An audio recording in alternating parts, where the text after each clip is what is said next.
Hey, Coming at ya with another episode.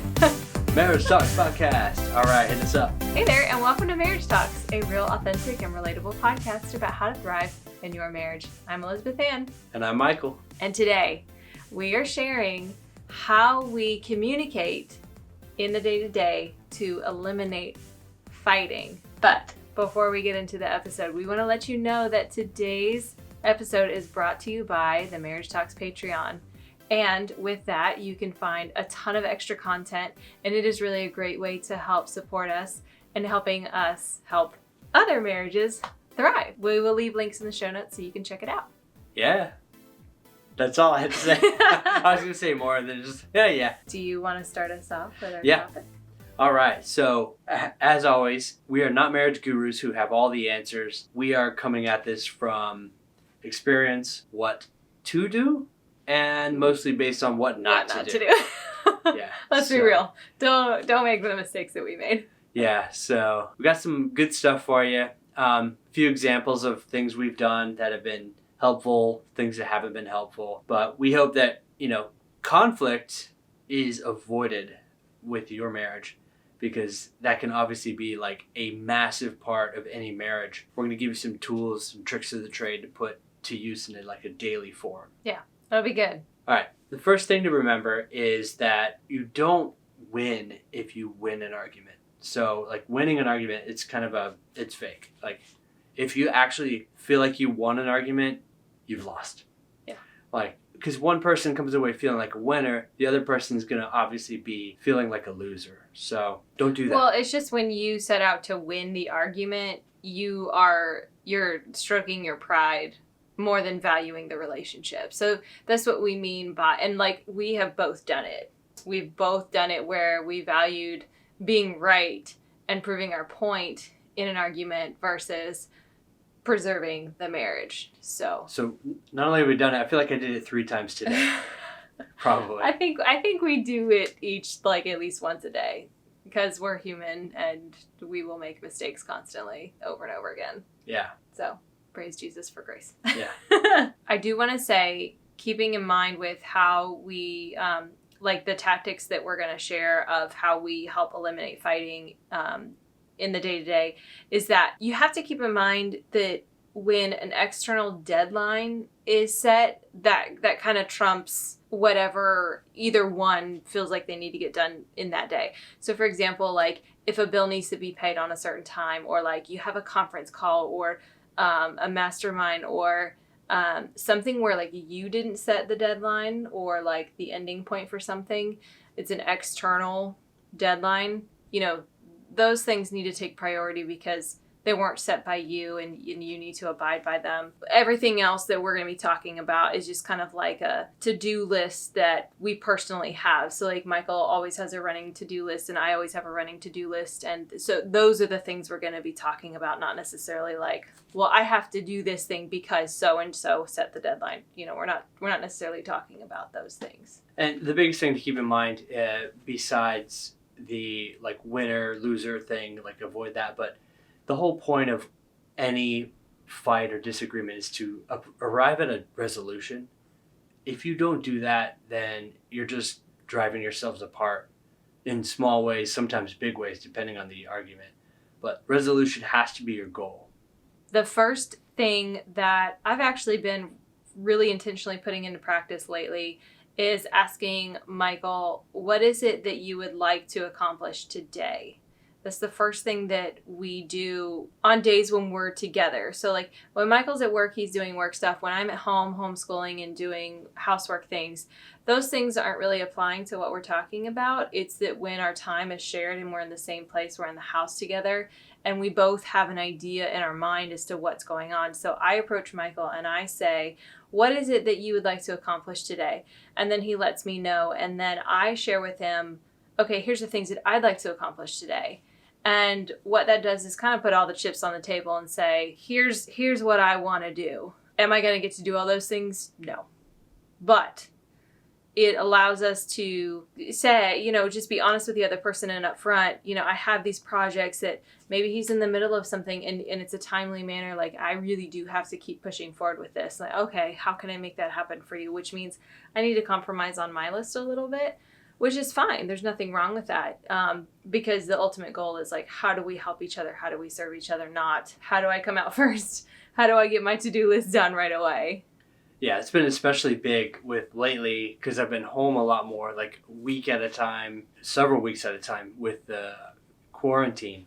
And it's like, in any given day, because we have the 3 kids, somebody's going to be able to get some stuff done, but the other person will not be able to achieve all of their to-do list. Now, your to-do list is different for that day. It might not be like your personal to-do list, but you're hanging out with your kids all day, which is a great way to spend your day. So, but it's just kind of like a give and take for us over the past few weeks. It's like, hey, I know you got like 3 or 4 things done yesterday. How about helping out your boy today? You kind of take the kids and I'll kind of go outside and do all of our outdoor stuff or whatever. So just a little compromise. It's simple in the beginning of the day, like, hey, I really would love to get this stuff done.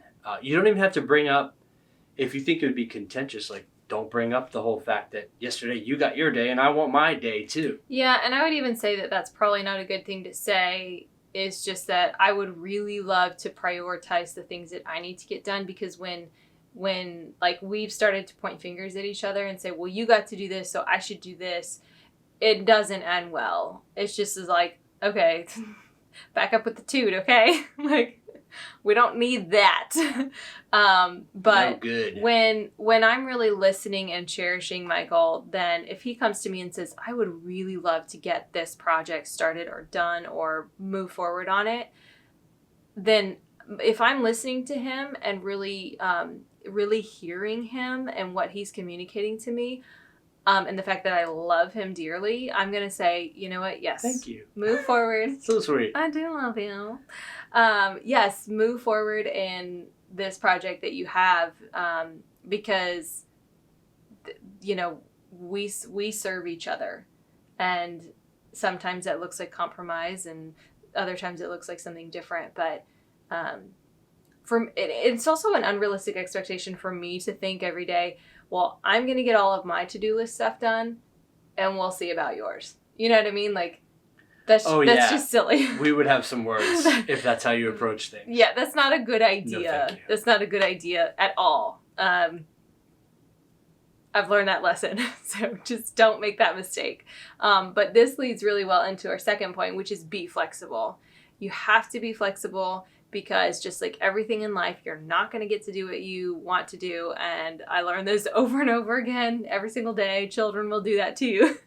You don't get what you want, but that's okay. You learn from those situations and you grow in those situations. And it also presents a really amazing opportunity in a very easy way, for me to serve Michael. And when I serve Michael, I'm loving him and vice versa. And so it's a very easy way to love your spouse, is by serving them and putting their needs or wants above your own. So being flexible is huge. Yeah, because if you have one person who's flexible and one person who's consistently not, you're going to run into bitterness over time. It's just not a good situation.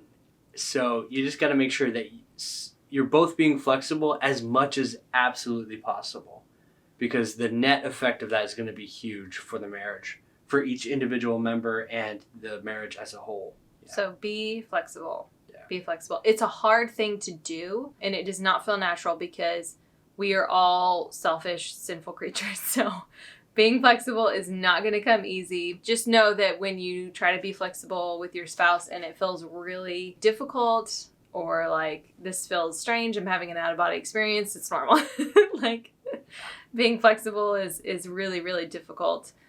So feel comfort in that. And besides marriage, like, if you're not flexible, like, you're gonna have a hard time. You're gonna have a hard time with marriage, work, parenting, you name it. Like, you've got to be flexible. Everything we do somehow affects another human being. And if you're constantly just bulldozing your way through everything, you're never flexible, you're never giving in to somebody else for their tasks, their desires to be given. Like, it's going to be rough. Seriously rough.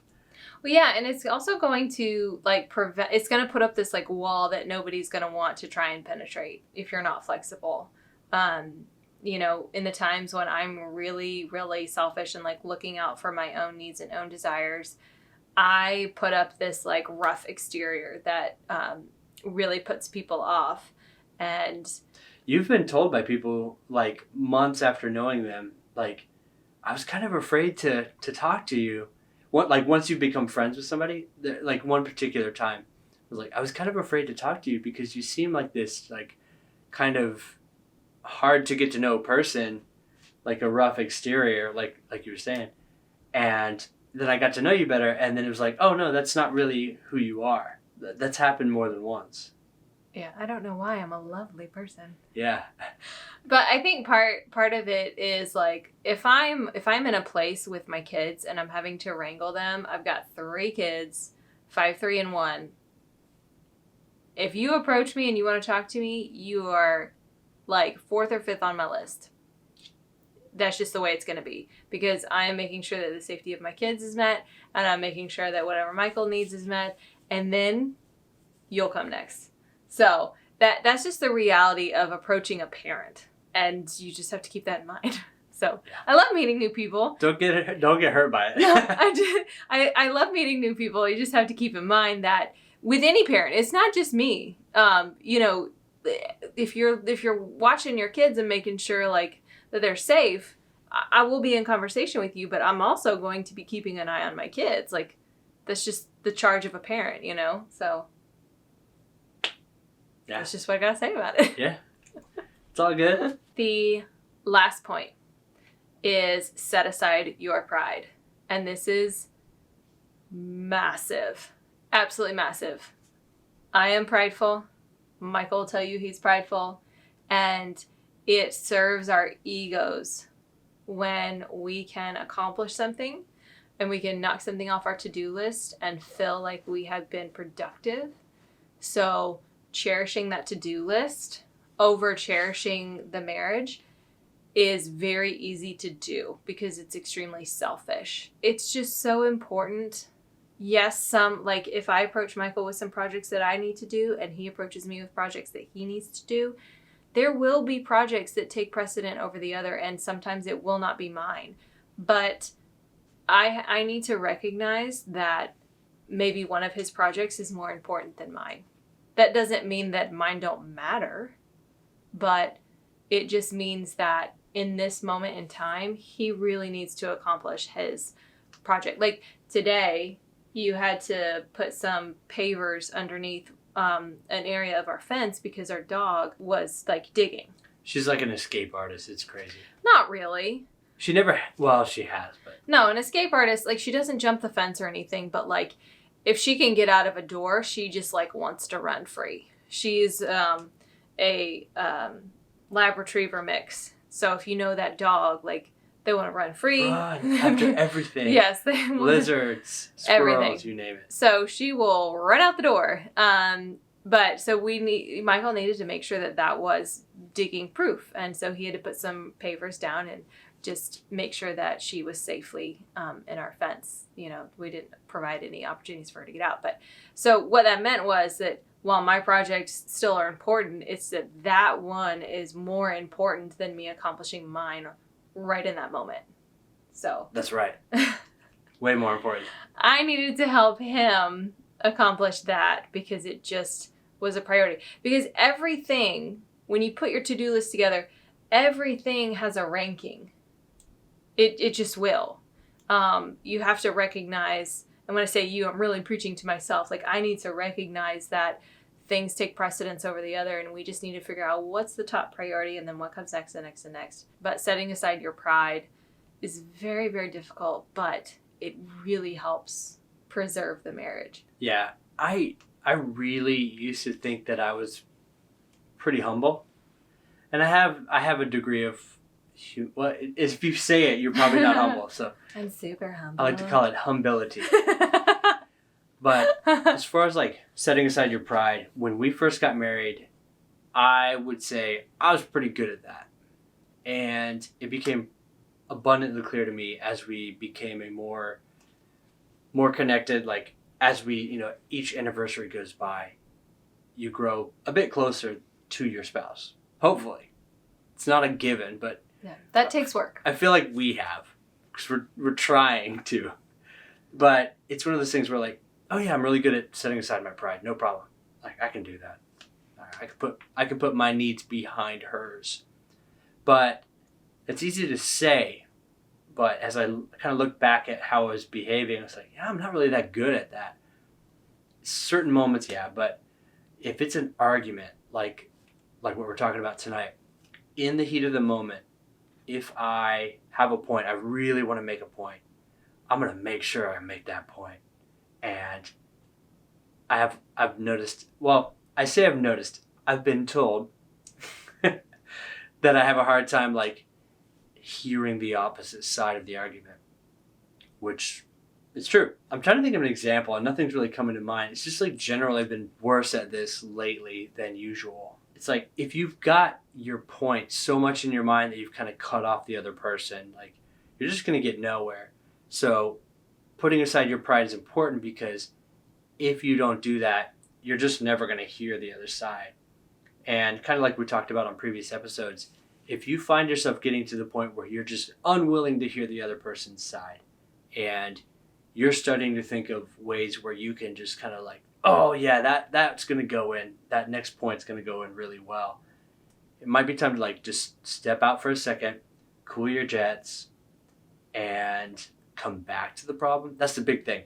Do not leave it for some other time. Like if it's even the next day, a lot of times next day becomes next week, becomes never.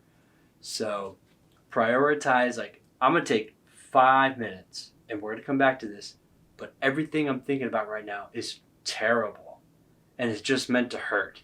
So I need this for a second. I'll see you in 5.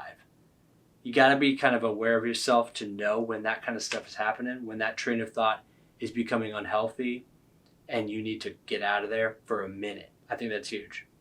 So that's my version of setting aside my pride. I tend to get a little bit like fussier, and as things don't go my way, I'm going to try to storm out, or like tempted to storm out. I typically don't do that anymore. Luckily, it's something I've worked on. But yeah, just recognize your own tendencies in those moments and just strive to jive. Strive to jive. That's good. Strive to jive. Yeah. Yeah, and I think that point is really good for just conversations in general because things can escalate pretty quickly if things get heated and you find yourself like putting up walls and getting defensive. And that's not to say that, like I need to open myself up for all hurt and criticism and everything like that. That's not what we're saying. But specifically within a marriage, if I start to feel like I am pulling out things that I know are going to hurt Michael, then I know that I need to stop what I'm doing and I need to take a breather for a second and not say anything and collect myself because I get so worked up and I feel extremely hurt and extremely unprioritized. And so as human nature, as sinful creatures, my first reaction is to want to do that to somebody else. A lot of the time. Taking that moment to step back, collect myself, take a deep breath. We can work through this in a loving way and in a way that prioritizes the relationship, and setting aside my pride and also Michael setting aside his pride is key in doing that. And if that's a struggle for you, I find that when our pride is like on a super high level are the seasons when we are not in the Word. So when we are not reading the Bible and being in prayer and things like that, it really, really serves my ego and serves my pride and thinking that I matter most and that everybody needs to bow to me. Which is not true. Yeah, no good. It's not good. It is not good at all for any relationship in my life, but specifically for marriage. But really being rooted in the Word and going back to that really helps me recenter my mind just on my thoughts and life and everything like that. So when I notice that like my pride is starting to take over things, then I need to take a step back, because it's just going to be hurtful for everyone. Yeah, and the pride thing is important here too, because like if you're prideful, why? Like, why are you prideful? Like, you know yourself better than anybody else. Like, you know, you mess up. Like, there's nothing to really be prideful about. Like, be proud of who you are. But like, if you are so prideful that you're hurting other people, like just take a step back and realize, like, yo, like, chill out a little bit. Like, kind of put yourself in a humble position and know that you don't have it all together. You need outside help. You need to be in the Word. Like Elizabeth was saying, like, that's really important. And I would agree with that totally. Like, when I've been out of the Word and out of prayer and just out of, like, all about myself, guess what? I'm pretty self-focused. Like, I'm not going to really look for ways to, hey, how can I help my wife today? How can I serve my kids? How can I serve my community? Because if it's all been about me for weeks, then it's going to continue that way until I do something about that and actually strive to change that. And so, with all of that said, I want to bring you the challenge, and I don't want to get it wrong, so I'm going to read it. For the next 7 days, be intentional about your communication with your spouse and watch how it transforms your relationship. But remember, if you are just out to get your way or serve your ego or stroke your pride, this approach isn't going to work, because essentially what you're doing is manipulating. Let's be real. I've done it. Not proud of it. It's not good. It does not bring us closer. In fact, it makes things worse. Oh, yeah. So do not manipulate your spouse in taking these things and saying, well, I know the way. I can get what I want. Please don't do that. Please don't do that. We don't say this to teach you how to manipulate. We do this to teach you how to, because we've done it wrong so many times, to serve your spouse, to bring you closer, to preserve the relationship. So that is your challenge for this week. Please be mindful of it. It's so important and it's so good for your marriage. We know. Yeah. You're probably going to run into some conflict this week. Just remember the stuff we talked about. Like, nobody wins. Be flexible and set aside your pride. And you'll be good to go. Yeah. Ask your spouse, what is it that you would like to accomplish today? And then share your things. And it just puts all the chips on the table. Yeah. Make a plan together. That's the big thing. Communicate your needs, and then you can come up with something together. Yes. Yes. So, with all of that said, thank you so much for listening. You're amazing. We have had such amazing support. I feel like over the past month, it's been incredible. Oh, yeah. We do this for you guys, and we are so thankful for the input, the support, the listens, the downloads, the subscribers, everything. Y'all are amazing. So if you love this episode, please share it with a friend. It is a really great way to get the word out about Marriage Talks and to let other people know what we're doing here. If you haven't left us a positive review, please do that. And we'll see you in the next episode. Yeah. See ya. Bye.